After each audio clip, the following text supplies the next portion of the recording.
सरकार पर इतना दबाव बना दें कि अगर सरकार हमारे समाज के समस्याओं का निदान नहीं करती है तो आगे सरकार को अगला रास्ता, जो हमेशा कहा जाता है कि निषाद समाज के लोग राम को पार लगाए थे, तो भारतीय जनता पार्टी को भी पार के पास पहुंच जाते हैं। हम लोगों के बीच में कहते हैं हम आरक्षण की बात करने गए, लेकिन वो आरक्षण की बात करने नहीं बल्कि गुमराह करने पहुंच गए। और एक आपका कहना मतलब है कि जो है जयप्रकाश जी के माध्यम से आरक्षण मिलने वाला था और संजय निषाद ने इन्होंने रुकवा दिया और ये कहा कि जब तक यादव और निषादों के बीच में संघर्ष होता रहेगा तब तक निषादों को बिना कुछ दिए ही भारतीय जनता पार्टी को निषाद वोट जब हट जाएगा हम आपको रोक रहे हैं। निश्चित रूप से कार्यक्रम से भटक रहे हैं थोड़ा सा। कार्यक्रम जो होना है ये बताइए, कार्यक्रम 24 जुलाई को क्या होना है? 24 जुलाई को निषाद महाकुंभ का आयोजन किया गया है और उस महाकुंभ आयोजन के जरिए हम अपना संदेश सरकार को देना। जो महाकुंभ हो रहा है इसमें एक आरक्षण की आंदोलन की तैयारी होगी? जी बिल्कुल। अगर हमें इस संघर्ष में जो हम लाखों की ताकत में सरकार को अपनी बात मनवाना चाहेंगे, यदि सरकार हमारी बात नहीं मानती है तो निश्चित रूप से हम ऐसी कुछ रणनीति बनाएंगे। न्यूज़ लाइव में आपका स्वागत है, मैं हूं चंदन कुमार।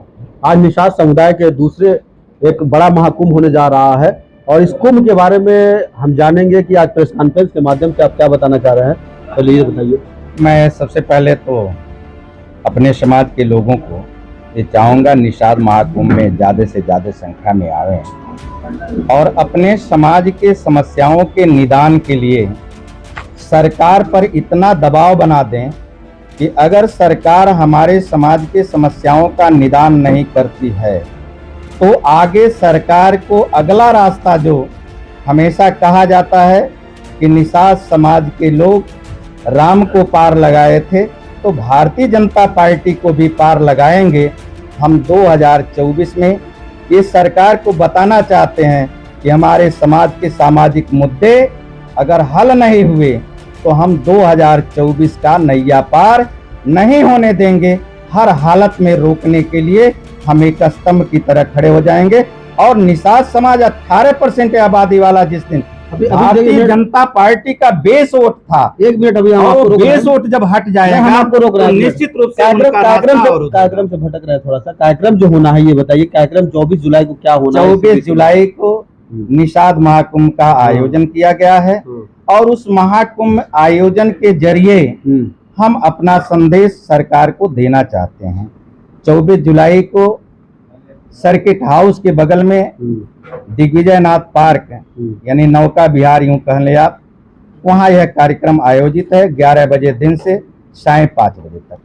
कितने की संख्या में लोग आएंगे और किस किस जनपद से आने वाले? इसमें 3 मंडल से लोग आ रहे हैं, गोरखपुर मंडल, बस्ती मंडल, आजमगढ़ मंडल से लगभग लाखों निषाद इसमें सम्मिलित हो रहे हैं और लाखों की संख्या से ये साबित कर देंगे कि अगर हमारी नैया पार आप नहीं करते हो तो आपकी नैया हम डुबा देंगे। क्या माना जाए कि ये जो महाकुंभ हो रहा है इसमें एक आरक्षण की आंदोलन की तैयारी होगी? जी बिल्कुल। अगर हमें इस संघर्ष में जो हम लाखों की ताकत में सरकार को अपनी बात मनवाना चाहेंगे, यदि सरकार हमारी बात नहीं मानती है तो निश्चित रूप से हम ऐसी कुछ रणनीति बनाएंगे जो आगे हम इससे भी बेहतर संघर्ष करते हुए हम सरकार को इतना घेर देंगे कि 2024 के पहले सरकार मजबूर होकर के हमारे समाज का आरक्षण रूपी मुद्दा हल कि वो इस कार्यक्रम को एक सोच समझ के एक तरह से करा रहे हैं निषाद पार्टी को गुमराह करने के लिए। जैसे अब तक जिन लोगों ने आरक्षण मुद्दे को भुनाया है और आरक्षण मुद्दे को भुना करके अपने 2 बेटों को और अपने खुद भारतीय जनता पार्टी के एक एजेंट के रूप में सत्ता में आए और पावर का इस्तेमाल कर रहे हैं, पावर में आ गए हैं, तो ऐसे लोग कभी नहीं चाहेंगे कि कोई दूसरा नेता निषाद समाज का आगे आए और उसके नेतृत्व में समाज के मुद्दे हल हो जाएं और समाज का वो नेता कहलाने लगे,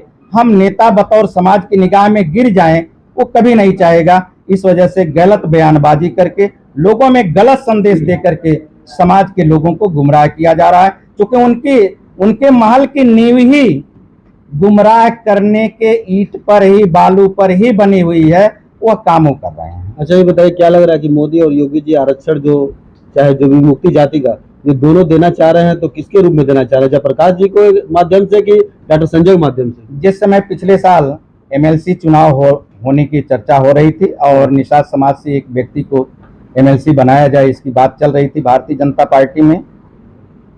माननीय जयप्रकाश निषाद जी हमारे एक निषाद प्रतिनिधि मंडल को लेकर के आदरणीय जोगी जी से मिलवाए थे।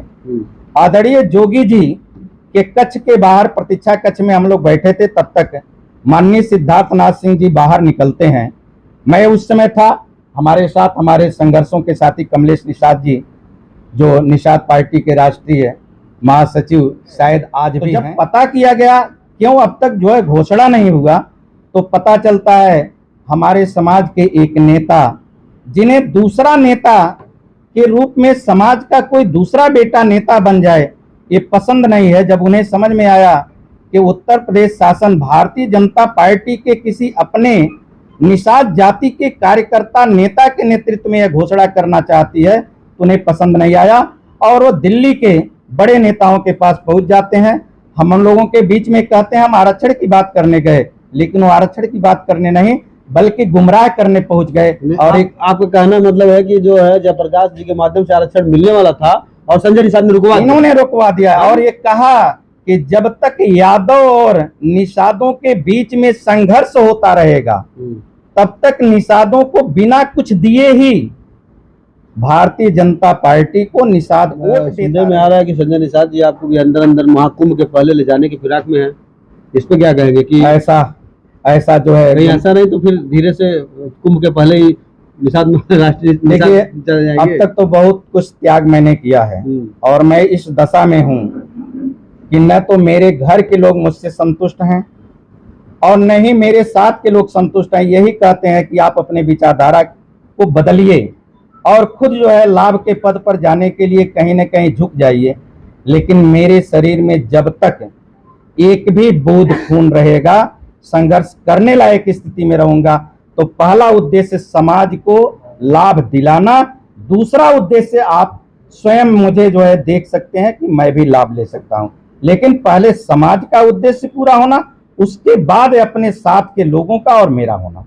चलिए ठीक है, तो ये थे घनश्याम निषाद जी बकायदा जो निषाद महाकुंभ के बारे में उन्होंने बताया। बड़ी बात कह दी कि संजय निषाद जी जो है आरक्षण समाज का वो खा गए हैं, क्योंकि जयप्रकाश निषाद के माध्यम से मिलने वाला था वो नहीं मिला। Extra news live Chandan Kumar. Purvanchal में क्वालिटी एजुकेशन और एक्सीलेंट प्लेसमेंट के लिए राष्ट्रीय और अंतर्राष्ट्रीय पुरस्कारों से सम्मानित KIPM गीडा गोरखपुर।